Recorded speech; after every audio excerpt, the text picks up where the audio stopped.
안녕하세요. 오늘도 오후 진료 시작하기 전에 간단하게 5분 동안 건강환자 진행하고 시작하도록 하겠습니다. 허리에서 나타날 수 있는 통증 중에서 섬유륜 손상에 대해서 얘기를 해드릴 거예요. 병명이 좀 생소하시죠? 섬유륜? 뭐야, 내 몸속에 무슨 옷이 들었다는 얘기야? 뭐 이렇게 생각하실 수도 있는데, 한의원에서 진료를 하다 보면은 허리를 뜨끔하고 난 이후에 허리가 갑자기 이렇게 확 틀어져가지고 오시는 분들이 있어요. 그래서 이럴 때 이제 우리가 진료할 때 가장 먼저 머리에 떠오르는 게 혹시 섬유륜의 이분이 좀 손상이 가진 않았을까? 이제 이걸 이제 염두에 두고 진료를 시작하게 되는데요. 허리는 이렇게 생겼어요. 밑에서부터 하나, 둘, 셋, 넷, 5개의 척추가 허리, 요추입니다. 그런데 뼈만 쌓아놨다고 기둥이 유지가 되는 게 아니잖아요. 그래서 이 뼈들이 그대로 자리 잡도록 하기 위해서 인대 조직들이 상당히 주변에 많은 인대 조직들이 이제 이 허리 뼈를 붙잡아주고 있어요. 그리고 근육도 상당히 많아요. 이 근육들이 그 허리를 또 떠받쳐주고 있죠. 이게 이제 허리 구조인데 허리 척추하고 척추 사이에는 뭐가 있어요? 디스크가 있죠. 디스크가 하는 역할은 이 척추의 충격을 완화시켜주는 작용을 합니다. 안에 수액, 물이 들어있거든요. 그래서 이 물주머니가 위에서 오는 충격을 좀 이렇게 완화시켜주는 작용을 해요. 이 물이 빠져나가는 질환이 뭐예요?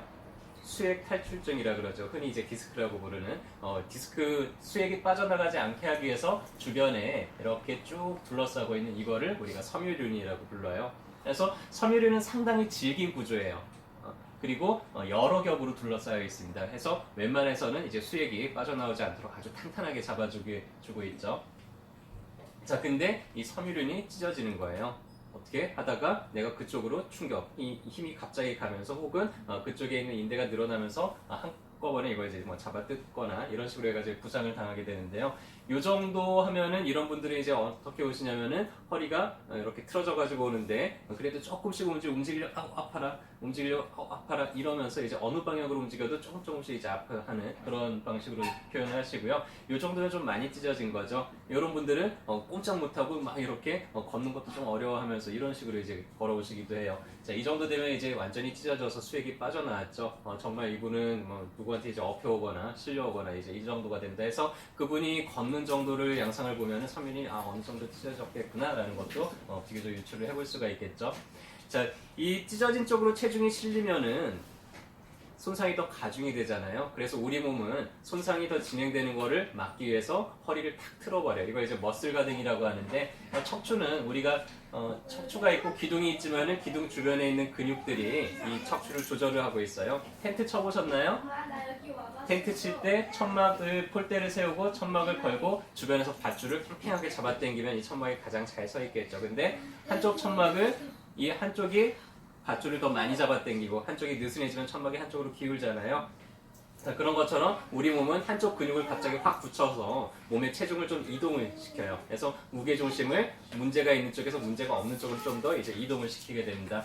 그래서 요렇게 보면은 요 왼쪽이 지금 병소가 되겠죠. 체중이 오른쪽으로 갔으니까. 그렇게 해서 우리 몸은 그거를 보호를 하는데 이렇게 보호를 하다가 한 2주 정도가 지나게 되면은 그러면 이제 상처는 점점 아무렇지 한 2주 정도 지나면 보통 이제 정상으로 다시 되돌아와요. 그래서 일부러 저거를 빨리 치료를 해가지고는 저 머슬 가딩을 풀어서 허리를 바로 좀 핀다는 게 좋은 방법은 아니에요. 왜냐하면 그만큼 문제가 있는 쪽에 체중이 계속 가게 되니까 2차적인 문제를 생기게 할 수가 있죠. 그래서 보통은 한 2주 정도 보존적으로 뭐 보호대 같은 걸 해준다든지 그렇게 하면은 이제 자연적으로 좀 좋아지면서 나아지게 됩니다. 이 섬유륜 손상이 있었던 분들의 한 30% 정도가 점점 이제 진행이 돼서 나중에 급성 디스크로 문제가 생겨요. 한 번 이랬던 분들이 한 1년, 2년 있다가 또 문제가 생기고 이런 경우들이 상당히 많아요. 그러다가 결국에는 나중에는 섬유륜이 완전히 찢어지면서 어느 날 수액이 빠져나오는데 아주 극렬하게 염증 반응이 생기면서 통증이 생기고 하면서 이제 하니까 한 번 이랬던 분들이 그렇게 진행이 되지 않도록 좀 잘 예방을 해주고 하는 게 좋겠죠. 자, 이제 허리를 우리가 삐끗했다. 방금 같은 섬유륜 손상뿐만 아니라 이 허리 척추에 지금 부담이 되고 있잖아요. 디스크에 부담이 되고 있잖아요. 그래서 디스크에 부담이 안 되도록 만드는 게 중요해요. 그래서 요거를 기준으로 해서 왼쪽은 회복 자세예요. 오른쪽은 악화되는 자세입니다. 자, 보니까는 서 있는 게 앉아 있는 것보다는 허리에는 훨씬 더 부담이 덜해요. 그래서 만약에 허리가 아프다, 내가 허리가 안 좋다, 디스크 질환이 있다 하는 분들은 앉아서 있는 것보다는 되도록 서서 생활하는 게 훨씬 더 좋고요. 허리를 삐끗했을 때도 마찬가지고 방금 같은 경우도 마찬가지입니다. 누워서 지내는 게 더 좋죠.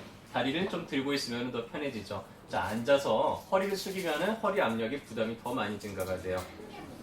다음에 서서 무거운 걸 들고 있으면 더 많이 증가가 되죠. 그래서 이런 분들은 되도록이면 앉아있기보다는 서 있는 게 낫고요. 그 다음에 허리 숙이는 거를 삼가해주고 해서 세수하는 것도 물 받아놓고 이렇게 허리 숙여서 세수하기보다는 한 2주 정도는 그냥 샤워기만 틀어놓고 서가지고 세수하는 그런 게 좋습니다. 물건 집을 때도 허리 숙여서 집는 게 아니라 허리를 쭉 핀 채로 다리만 구부려가지고 이런 식으로 이제 줍는다든지 해서 여러분들 2주 동안 이제 허리 숙이는 거 아예 시도를 하지 않아야 돼요. 그리고 무거운 것 드는 거는 더더군다나 하지 말아야 되고요. 되도록이면은 누워서 쉬는 게 허리를 회복하는 데는 가장 좋겠죠. 제일 좋은 회복 자세는 맥킨지 제사라고 하는 이 자세예요. 자, 누워있으니까 허리에 부담이 없죠. 체중이 안 실리죠. 거기에다가 허리를 뒤로 젖혀주고 있어요. 그러니까 이제 디스크가 뒤로 탈출하는 걸 좀 막아줄 수가 있는데요. 자, 허리를 이런 식으로 뒤로 젖혀주면은 앞쪽이 늘어나요. 뒤쪽이 좁아지죠. 이 뒤쪽에 있는 손상된 쪽으로 압력이 안 가니까는 훨씬 더 낫겠죠. 디스크가 발전이 안 돼요. 앉아있는 게 안 좋다는 이유는 앉아있게 되면은 허리가 뒤가 열리잖아요. 뒤가 넓어지고 앞쪽이 좁아지니까 손상된 쪽으로 압력이 더 증가가 됩니다. 그쵸? 그래서 앉아있는 자세, 아까 같은 맥킨지 자세를 취해주면은 되도록 집에서 이제 계속 이렇게 해주면은 최대한 이제 디스크로 발전되는 거를 막아줄 수가 있겠죠. 자, 이제 요것에 대해서 잠깐 설명을 드리면 우리 허리가 결국에는 이제 디스크가 약해지잖아요. 나이가 들수록 자꾸 물이 빠져나가고 이 손상이 반복될수록 이 디스크가 좀 단단해지고 딱딱해지고 약해져요. 그래서 일단은 통증기가 다 끝나고 난 다음에 이런 분들은 운동을 몇 가지 하면 좋은데요. 그 중에서 하나가 요런 운동, 간단하게 이제 펌핑 운동을 하는데 허리를 골반을 앞으로 뒤로 왔다 갔다 하면은 앞쪽이 조여졌다 뒤쪽이 넓어졌다 이게 왔다 갔다 하면서 이 척추에 디스크에 직접 자극을 줄 수가 있어요. 그럼 마치 물속에서 스폰지를 넣어서 꽉 조였다가 풀었다 꽉 조였다 풀었다 하면은 그러면 이제 순환이 되죠. 이 해면 조직 바깥쪽하고 안쪽이 순환이 되면서 그러면서 이제 디스크가 좀 말랑말랑해지면서 그러면서 좀 건강한 상태를 만들 수가 있어요. 자, 여기 계시는 분들 한번 간단하게 해볼까요? 자, 다리를 내리고 등받이에서 등을 좀 떼고 앉아보시고요. 자, 호흡을 깊게 해보세요. 천천히 내쉬고요. 자, 숨을 들이쉴 때 허리를 위로 최대한 뽑아 올려보세요. 자, 내쉬면서 힘을 빼주고요. 자, 숨을 들이쉬면서 허리를 최대한 위로 뽑아 올리면서 골반을 앞으로 내밀 수 있는 만큼 최대한 내밀어주세요. 아랫배를 쭉 내민다는 생각으로. 자, 내쉬면서 허리에 힘을 빼면서 이제는 골반이 뒤로 가도록 해주세요. 최대한 뒤로 가도록. 자, 숨을 들이쉬면서 최대한 골반이 앞쪽으로 움직이도록 해주시고요. 자, 숨을 내쉬면서 허리에 힘을 빼고 골반이 최대한 뒤로 돌도록 해주세요. 자, 허리 안 좋으신 분들은 이 운동이 안전하면서도 가장 간단하면서도 상당히 효과적이에요. 디스크나 이 허리 주변에 있는 근육까지도 이완시키고 긴장을 시키고 운동을 해줄 수가 있으니까 이런 거 배웠다가 이거는 걸어다니면서도 심지어는 어디서든지 할 수 있어요. 그래서 간단하게 이런 운동을 하면 좀 도움이 될 수가 있습니다. 자, 방금 같이 이제 허리가 틀어져서 오는 이런 환자분들이 오면 급성기 때는 이런 분들은 이제 디스크 발전을 최대한 막기 위해서 초반부터 좀 저희가 약을 쓰는 편이에요. 그래서 처음에는 급성기 때는 이제 어혈들을 풀기 위해서 어혈 풀어주는 약도 쓰고요. 그 다음에 부항을 떠서 피를 좀 제거를 해주고, 그 다음에 유황약침을 써서 유황을 집어넣으면 이제 유황이 세포막이 재생이 되는 걸 도와서 좀 더 튼튼하게 회복될 수 있도록 그렇게 만들어주죠. 급성기가 지나서 한 2주 이상이 됐는데도 통증이 사라지지 않을 경우에는 그때 이제 봉독을 사용을 해요. 벌침을 맞으면은 좀 붓고 가렵고 이렇게 되면서 이제 피가 훨씬 더 많이 그 주변으로 모이게 되죠. 그리고 매선을 사용을 해서 실을 집어넣어가지고 허리를 좀 튼튼하게 이제 받쳐주는 그런 치료를 하기도 하고요. 그 다음부터는 이제 허리를 좀 강화시켜주는 종류의 처방을 써서 하게 되면은 좀 허리를 보다 완벽하게 이제 회복을 시킬 수가 있습니다. 자, 여기까지 이제 들어보니까는 내가 어느 날 갑자기 허리가 뜨끔하더니 허리가 이렇게 삐뚤어졌어요. 자, 그러면은 이제 어디 가서 치료를 받아요? 어깨동무 오시면 되겠죠. 네. 이 주변에 갑자기 누가 허리를 뜨끔했는데 가만 보니까 허리가 이 사람이 삐뚤어졌어. 자, 그러면 이제 어떻게 해요? 네, 잘 부축해가지고 어깨동무로 모시고 오시면은 저희가 또 잘 치료해드리도록 하겠습니다. 잘 기억해주세요. 내가 허리가 뜨끔했다? 그러면은 주의해야 될 게 뭐라고요?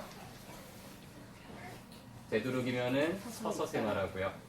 그 다음에 무거운 거 들지 말고요. 허리를 2주 정도는 아예 숙이는 거를 삼가해 주시고 해서 저희가 날마다 알려드리는 이런 내용들이 여러분들의 건강과 여러분 주변 분들의 건강을 지키는데 좀 도움이 됐으면 좋겠습니다. 감사합니다.